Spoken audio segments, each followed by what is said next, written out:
आप देख सकते हैं यहाँ पर एमडीडीए पर हम यहाँ पर हैं और लोग विरोध कर रहे हैं। आपने देखा साल भर के अंदर यहाँ पर लोग अनशन भी करते हैं और विरोध भी जताने पहुँच जाते हैं और किसानों के ऊपर मुकदमे भी हो जाते हैं। लेकिन क्या समस्या है, किस वजह से ये मामला आया सामने? एक हयात होटल को लेकर कही जा रही है बात कि वो वन विभाग की ज़मीन पर बनाया गया है। किस प्रकार से बनाया गया, किसने परमिशन दिया, कैसे परमिशन दिया, ये तमाम सवाल है। लेकिन सवाल के साथ में पहले जो लोग यहाँ पर हैं, हम यहाँ पर जो लोग हैं उनसे एक बार बात कर लेते हैं क्या मामला है। देखो भाई जी,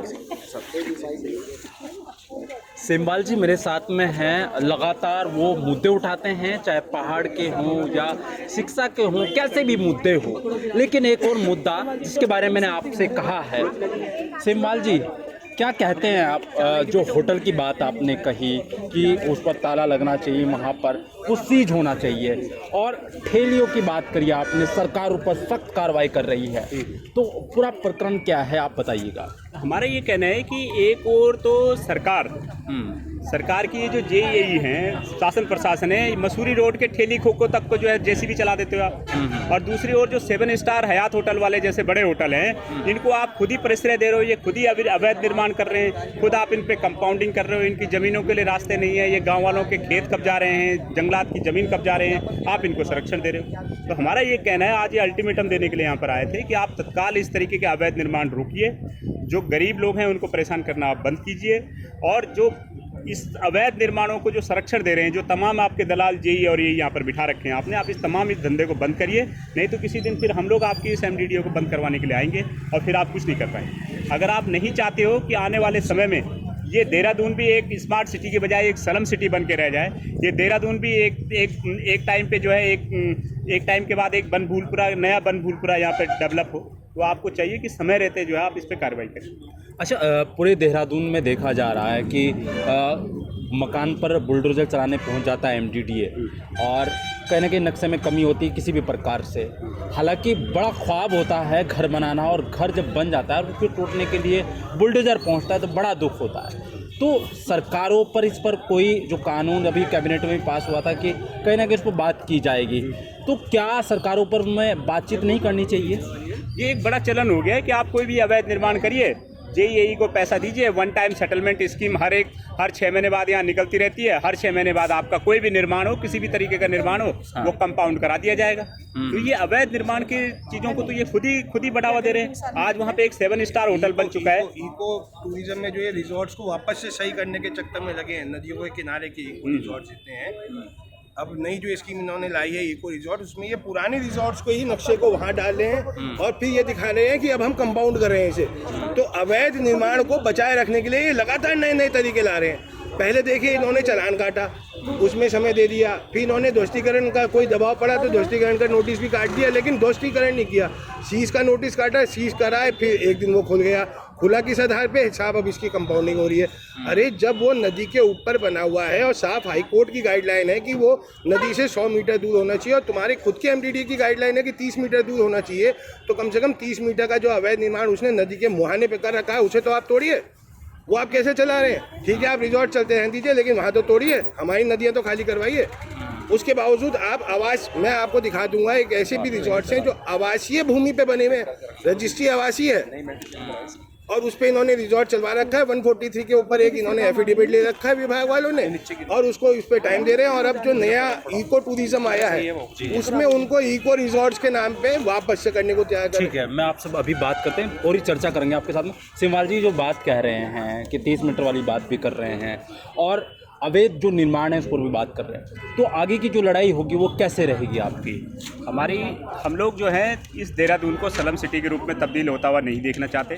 एक और सरकार जो है मसूरी के जो पहाड़ के जो उत्तराखंड के लोग हैं, आपने हवा घर मसूरी में जो रहने वाले लोग हैं उनको हटा दिया, उनके लिए पुनर्वास की कोई व्यवस्था नहीं की। एक और आप जो है जो अतिक्रमण करने वाले लोग हैं, नदी नालों पे जो अतिक्रमण कर रहे हैं, आप उनके लिए अध्यादेश लेके आ रहे हो। तो सवाल ये है कि आज की डेट में सरकार सिर्फ और सिर्फ वोट बैंक की राजनीति कर रही है या फिर पैसे की राजनीति कर रही है। जो भी इनके अधिकारियों को पैसा चढ़ा रहा है, उनके नक्शे भी कंपाउंडिंग हो जा रहे हैं, चाहे 4 स्टार होटल हो चाहे 7 स्टार होटल हो। वहीं जिन लोगों के पास देने के लिए पैसा नहीं है, आप उनके निर्माण ध्वस्त कर दे रहे हैं, आप उनके सही निर्माण में भी जो है 10 तरीके की खामियां जो है निकाल दे रहे हो। तो हमारी यही चेतावनी है कि आप इस तरीके की दलाली बंद कीजिए, सबके लिए एक समान नियम लाइए और इस देहरादून को स्लम सिटी होने से बचा लीजिए। और अगर इस तरीके से अगर इनकी ये दलाली बंद नहीं होती है और इस तरीके का ये चलन कंपाउंडिंग का खेल इनका जारी रहता है, तो फिर हम लोग इस पर उग्र प्रदर्शन करेंगे और एक दिन ये MDDA को ख़त्म करके रहेंगे। ठीक है सर, तो आप देखिए वो कह रहे हैं कि आगे भी वो कहीं ना कहीं ये सवाल खड़े करेंगे और ये देखने वाली बात होगी कि जो सत्य है हमारे साथ। आपका नाम क्या है सर? जी, मेरा नाम है अनुपम खत्री और मैं केंद्रीय प्रवक्ता हूँ उत्तराखंड क्रांति दल से। ओके। ये जितना भी मामला है जो MDDA आज की डेट में हो रहा है, ये आप समझिए कि हर बच्चा जानता है। आजकल जिसने अपना मकान बनाना शुरू किया, लिंटर पे पहुंचती उसको एक नोटिस पहुंचता है। ठीक है। उसकी यहाँ पे नक्शा पास करने के लिए उसको इतना दौड़ाया जाता है, इतना भगाया जाता है कि वो लास्ट में खुद ही कह देता है भाई कुछ चाहिए तो बताओ।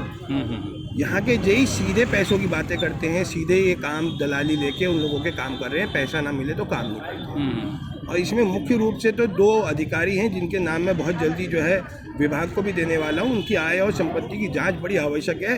दोनों जेई से AE हो गए हैं। अच्छा जी। और उन्होंने इतना गंद फैला रखा है कि आप सोच नहीं सकते। आप सेक्टर 11-9 जो इन लोगों के पास हैं, वहाँ पे अथाह गंदगी है। वहाँ पे अवैध निर्माण क्या छोड़िए, अवैध कॉलोनी कटती है। कॉलोनी जब कटती है तो उसका वैध होना जरूरी है, क्योंकि जब तक वो वैध नहीं होगी उसका नक्शा पास नहीं होगा मकान बनाने वाले का। ठीक है। अब ये लोग उसे वैध करते नहीं क्योंकि वो पतली सड़कों पे काट रहे हैं, पर ये उसे रोकते भी नहीं। अब क्या होता है कि जो व्यक्ति वहाँ मकान बना रहा होता है उसके लिंटर पे ये पहुँच जाते हैं। अब उसका तो नक्शा पास हो ही नहीं सकता।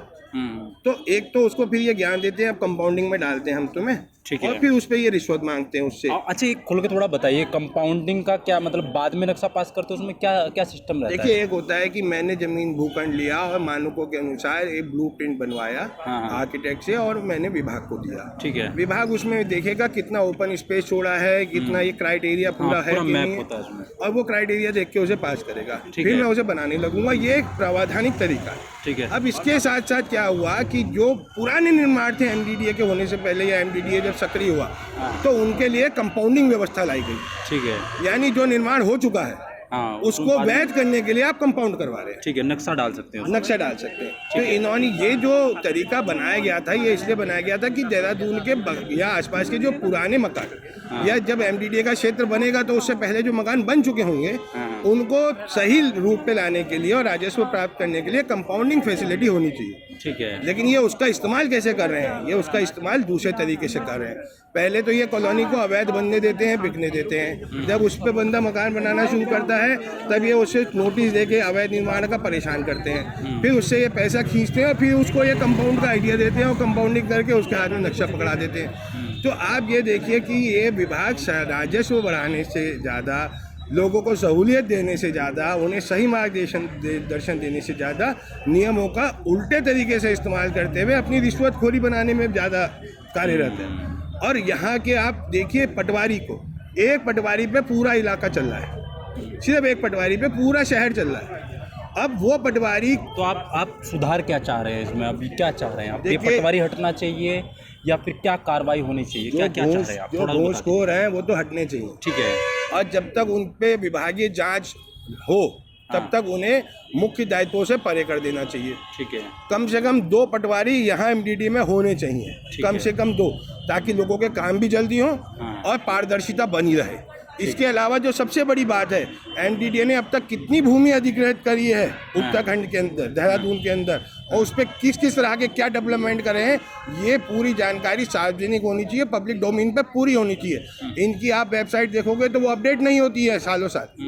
तो ये पब्लिक डोमेन में भी आने से कतराते हैं, साक्ष्य देने से कतराते हैं। जब ये कतरा रहे हैं तो क्यों कतरा रहे हैं? इसीलिए क्योंकि घूसखोरी कर रही है। ठीक है। तो ये घूसखोरी पूरी तरह बंद होके जो सही प्राधिकरण का रूप है वो होना चाहिए। आप लोग करते हैं तो बहुत अच्छा, नहीं करते तो यकीन मानिए UKD सत्ता में आते ही सबसे पहले आप लोगों के नाक कसने और कान कसने शुरू करेगी। ठीक है सर। तो आप देख सकते हैं यहाँ पर UKD के जो कार्यकर्ता है या जो मेन स्ट्रीम में लोग हैं वो लोग इस पर सवाल खड़े कर रहे हैं। जो बिल्डिंग आप मेरे पीछे देख रहे हैं एमटीडी की बिल्डिंग है, यहीं पर ही वो ज्ञापन देने के लिए आए हैं कि जो मामला शहर के बीच में चल रहा है, शहर के बीच में चर्चा है, तो कहीं ना कहीं उस पर लगाम लगनी चाहिए। जो सवाल वो खड़े कर रहे हैं, ये लोग वही हैं जो साथ में यहाँ पर आए थे। आप देख रहे हैं समाचार इंडिया, खबर से लेकर असर तक। लोग हैं, बड़े लोग हैं, उनके तो अवैध निर्माण धड़ल्ले से जारी हैं, उनके नक्शे भी कंपाउंडिंग हो रहे हैं और उनके अवैध निर्माणों को न सिर्फ संरक्षण दिया जा रहा है बल्कि उनको बढ़ावा भी दिया जा रहा है। दूसरी ओर जो गरीब लोग हैं उनके निर्माणों को ध्वस्त किया जा रहा है, उनके निर्माणों को अवैध बता करके जो है हटाया जा रहा है। जैसे कि मसूरी रोड पे ही है, मसूरी रोड पे जो छोटे मोटे ठेली खोके वाले लोग हैं उनको तो हटा दिया गया, और हयात होटल वाले जैसे लोग जो गांव वालों के रास्ते को कब्जा करके आसपास की जो जंगल की ज़मीन है उसको कब्जा करके वहाँ पर अवैध ढंग से जो होटल बनाया जिस पर रास्ता भी नहीं है उसको कंपाउंड करा दिया गया है। तो हमारी मांग है कि भाई आप बड़े होटल 5 स्टार 7 स्टार होटलों को तो आप संरक्षण दे रहे हो अवैध निर्माण में, जो ठेली खोके वाले हैं यहाँ के लोकल लोग आप उन पर अपनी दादागिरी दिखा रहे हो। एक तरफ आप नदी नालों के नज़दीक या पर्यटन क्षेत्रों के नज़दीक जो रिजॉर्ट है अवैध रिजॉर्ट आप उनको बढ़ावा दे रहे हो, दूसरी ओर जो छोटा पटरी से भी कोई बैठा होगा व्यक्ति आप जो है उसको भी हटवा दे रहे हो। तो हमारी ये मांग है कि यहाँ पर जो प्राधिकरण में जो तमाम भ्रष्ट जेई और यही हैं, भ्रष्ट पटवारी हैं इस क्षेत्र के प्राधिकरण के क्षेत्र के अंतर्गत, इन सबको हटाया जाए। हयात होटल वाले जैसे होटलों को इसको तत्काल सीज किया जाए, इसकी कंपाउंडिंग इसके नक्शे की जिसने भी स्वीकृति दी है उन सबके खिलाफ तत्काल जांच की जाए, उनके खिलाफ कार्रवाई की जाए। आज ये जो हमारा यहाँ पर ज्ञापन देने का कार्यक्रम था वो एक चेतावनी है कि यदि तत्काल आपने इस तरीके के जो भ्रष्ट और अवैध निर्माण में जो संलिप्त लोग हैं उनको तत्काल उनके खिलाफ कार्रवाई नहीं की, और इस तरीके के जो अवैध निर्माण है जो बड़े होटल मालिकों के और रसूखदार लोगों की, अगर आपने तत्काल इन पे कार्रवाई नहीं की तो हम लोग एक दिन आपके जो एमडीडीए ये जो कॉम्प्लेक्स है, ये जो मुख्यालय है, इस पर भी एक दिन ताला लगाएंगे। सेमा जी, यूकेडी उग्र आंदोलन के लिए जान जाती है, क्या मांग पूरी ना होने पर यहाँ भी वो हल्ला बोल देखा जाएगा? बिल्कुल एमडीडीए पे तालाबंदी करेंगे। ये आपके जिम्मेदार चैनलों के माध्यम से आज हम यहाँ पे ऐलान कर रहे हैं कि अगर तत्काल इन भ्रष्ट जेईएयू के खिलाफ कार्रवाई नहीं हुई और ये तमाम जो बड़े अवैध निर्माणों के ये यहाँ के लोग संरक्षण दे रहे हैं, अगर इनके खिलाफ कार्रवाई नहीं हुई तो हम लोग एक दिन इस पर ताला लगाएंगे। हमारी ये मांग है कि या तो आप ये जो दलाली का अड्डा आपने बना रखा है इस पर इसको बंद करो, आप इसको मर्ज करो। किस बात के लिए रखा है? ये दलाली का सबसे बड़ा अड्डा, अवैध निर्माण का सबसे बड़ा अड्डा बन गया है, और हमारी साफ चेतावनी है सरकार को कि अगर आप आने वाले 20-30 सालों बाद इस देहरादून को भी एक स्लम सिटी के रूप में नहीं देखना चाहते, आप इसको एक नया भूलपुरा के रूप में डेवलप होते हुए नहीं देखना चाहते, तो तत्काल इस तरीके के अवैध निर्माण को संरक्षण देने वालों के खिलाफ कार्रवाई की जाए, और ये जो तत्काल जो बड़े निर्माण है इनके खिलाफ कार्रवाई की जाए। अभिषेक है ना?